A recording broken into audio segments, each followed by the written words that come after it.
Hey, Steve Stine here. Thank you so much for joining me for my 10-minute rock licks lessons, where we're going to be looking at different fun and creative rock licks that you can use in your playing.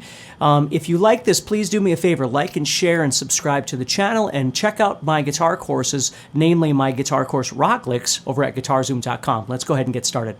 All right, in this lick, what we're going to be doing is looking at a sequence that's basically going to be used in the key of G major, E minor, that sort of thing. And it uses a series of hammer-ons and pull-offs, so it's far more legato, but it sounds really interesting.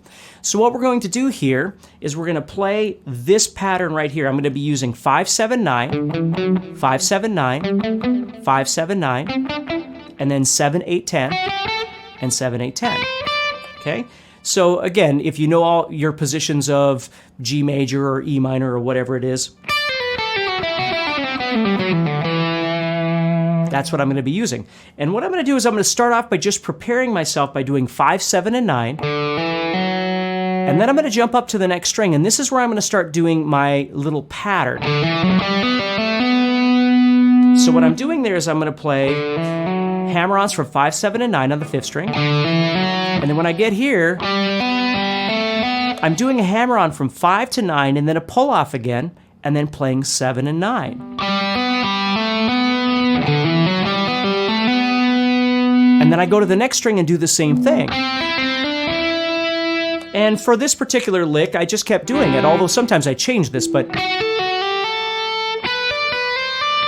So we do that all the way up. So it makes for a great exercise, but also for a really interesting sounding sequence. And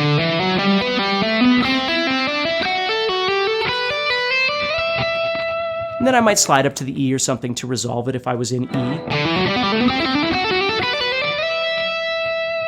Okay, and of course if you were in some other key, let's say, or I should say mode, let's say you were doing this over a G major chord. You might come off of that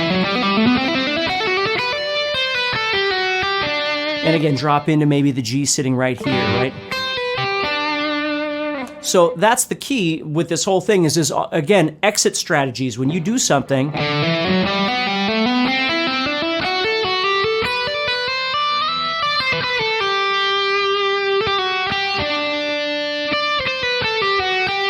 right? Something that puts you in the realm of G, or if you were coming off and doing E minor, which this whole thing will sound great anyway, but you might, move in.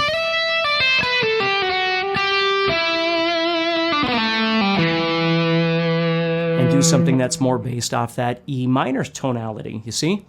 So the lick is multifunctional. You can use it in the key of G and any of the relative modes of the key of G, okay? Certainly E minor, okay? But then again, it's just tying it up at the end. Now, sometimes when I do a lick like this, I might not do that same the entire time. I might just start off, but then at the end, come out of that to kind of change up the sound of that. You see, and that's one thing that you really want to try and get used to is when you learn how to do something that you really like, don't overuse it, right? I always use the term dynamic contrast, which I learned a long time ago from a popular jazz friend of mine, where he had mentioned that when he's improvising, he's always trying to change things up.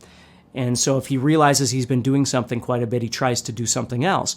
And that just over time became what I call dynamic contrast, which is thinking about if you played something low, you play something high. If you played something fast, you play something slow. Pentatonic, diatonic, loud, soft, that sort of thing.